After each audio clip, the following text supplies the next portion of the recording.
তীব্র অনাবৃষ্টির কারণে মাঠ ফেটে চৌচির, ধূলিকণা উড়ছে। গ্রামের বাতাস ভারী, শুষ্ক ও উত্তপ্ত। গ্রামের প্রবেশপথে থাকা মহাকাল নদী এখন কেবল একটি সরু খাল। নদীর পাড়ে পলিমাটির শুকনো ফাটল। 3 বছর সব শেষ। বনদেবী নিয়তি মুখ ফিরিয়ে নিয়েছেন। হয়তো আমাদের কোনো মহা পাপ হয়েছে। প্রতুল ভিড়ের মধ্যে দাঁড়িয়ে সে সবার হতাশা দেখছে। সে লক্ষ্য করে একজন প্রতিবেশী আর একজনের সঙ্গে সামান্য জলের ভাগ নিয়ে ঝগড়া করছে। এই শুধু অনাবৃষ্টি নয়, এটা হতাশার রোগ। দেবী রুষ্ট হননি, আমাদের লোভ আর হিংসা তাকে রুষ্ট করেছে।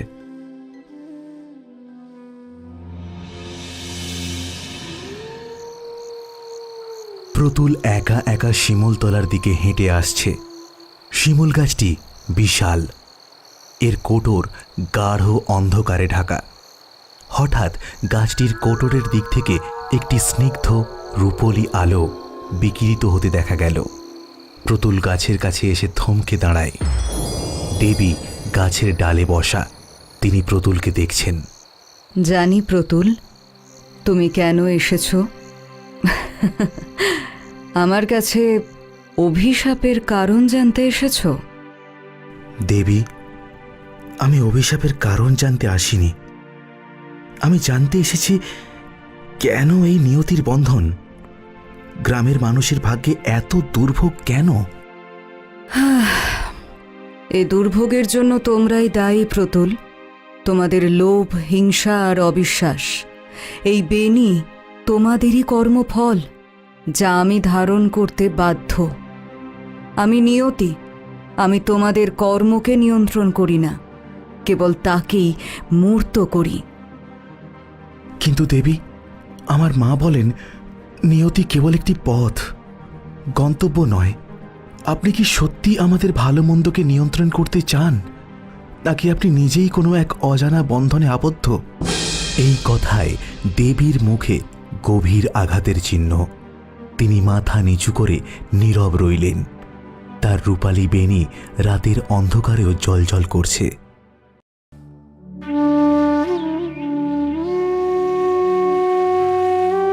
তুমি ঠিক বলেছ প্রতুল। বনদেবী নিয়তি নিজেও এক বন্ধনে আবদ্ধ। কেমন বন্ধন ঠাকুমা? 1000 বছর আগে দেবী গ্রামবাসীকে লোভী মানুষের হাত থেকে রক্ষা করেন, কিন্তু শর্ত দেন তাদের সব কর্মের ভার তিনি নিজের কাঁধে নেবেন। ভালো কাজ তার শক্তি বাড়াবে, আর খারাপ কাজ তার বেনিকে কঠিন থেকে কঠিনতর করবে। সেই দিন থেকে তার রূপালী বেনি কেবল শক্তি নয়, গ্রামবাসীদের পাপের ভারও বহন করছে। বেনিটি এতই ভারী যে তা দেবীকে গাছের কোটরে আটকে রেখেছে।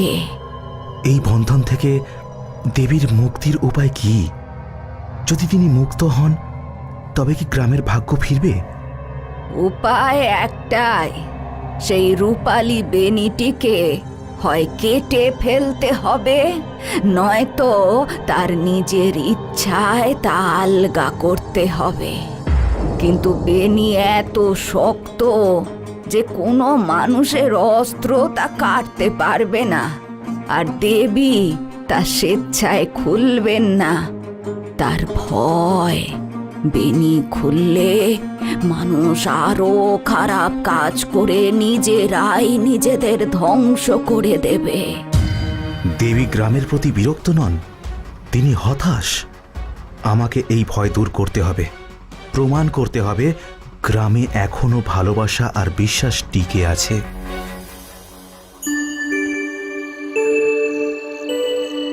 প্রতুল গাছের কাছে ফিরে এসেছে। হাতে কোনো অস্ত্র নেই, কেবল একটি শুকনো ডাল। বনদেবী নিয়তি গাছের ডাল থেকে নিচে নেমে এলেন। চন্দ্রালোকের মতো শীতল আলো ছড়াচ্ছে। তুমি সাহসী প্রতুল, কিন্তু সাহস দিয়ে নিয়তিকে বাঁধা যায় না।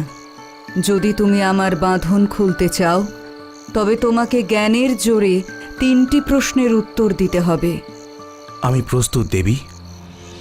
প্রথম ধাঁধা, তুমি আমাকে ছুঁতে পারো না, দেখতে পারো না, কিন্তু আমাকে ছাড়া এক মুহূর্তও চলতে পারো না। তুমি আমাকে বিক্রি করতে পারো না, কিনতে পারো না, কিন্তু প্রতি নিঃশ্বাসে আমাকে খরচ করো। আমি জীবন, আমি মৃত্যু, আমি কি? সময়। ঠিক বলেছ। গ্রামের মানুষ সময়ের মূল্য বোঝে না। দ্বিতীয় ধাঁধা, আমি এমন এক বন্ধন যা কোনো দড়ি বা শেকল দিয়ে তৈরি নয়। এই বন্ধন যত শক্ত হয় ততই মুক্তি মেলে। এই বন্ধনকে মানুষ ভয় পায়, অথচ এই বন্ধনই তাদের জন্ম দেয়। এই বন্ধন কি? দায়িত্ব।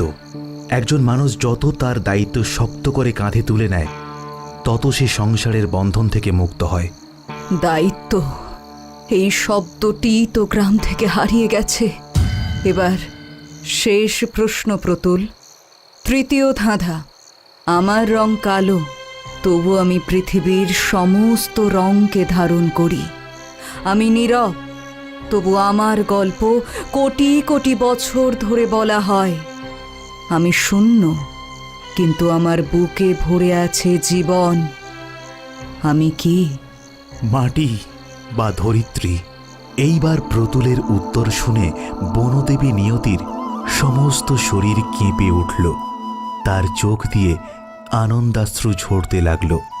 তারপর বলল, ঠিক বলেছ প্রতুল, ঠিক বলেছ। গ্রামের মানুষ মাটিকে ভুলে গেছে। দেবীর চোখের জল রূপালী বেণীর উপর পড়তেই বেণীটি জীবন্ত হয়ে উঠল। কঠিন বেণী নমনীয় হতে শুরু করল। প্রতুল, তুমি প্রমাণ করেছ যে এই গ্রামে এখনো প্রেম, জ্ঞান ও বিশ্বাস টিকে আছে। আমি ভুল বুঝেছিলাম, তোমরা মুক্ত হওয়ার যোগ্য।